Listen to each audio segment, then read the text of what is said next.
વડોદરા શહેરના નંદેસરી જીઆઈડીસીમાં આવેલી GSP crop science company દ્વારા સામાજિક જવાબદારી અંતર્ગત એક પ્રશંસનીય પહેલ હાથ ધરવામાં આવી હતી। આજ રોજ નંદેસરી વિદ્યાલય ખાતે રૂપાપુરા ગામની પ્રાથમિક શાળામાં અને નંદેસરી વિસ્તારમાં આવેલી દરેક શાળાઓમાં અભ્યાસ કરતા વિદ્યાર્થીઓને વિનામૂલ્યે નોટબુકનું વિતરણ કરવામાં આવ્યું હતું। આ કાર્યક્રમમાં ખાસ ઉપસ્થિતિ તરીકે જયેશભાઈ વિસાવડિયા અને તાલુકા સભ્ય જશવંતસિંહ પડિયાર હાજર રહ્યા હતા। વિદ્યાર્થીઓને જરૂરી શૈક્ષણિક સામગ્રી પૂરી પાડીને તેમના અભ્યાસમાં પ્રોત્સાહન મળે તે હેતુથી આ પહેલ હાથ ધરવામાં આવી હતી।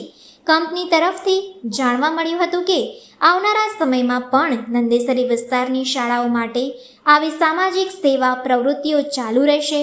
આ વિતરણથી વિદ્યાર્થીઓમાં ખુશીનો માહોલ જોવા મળ્યો હતો।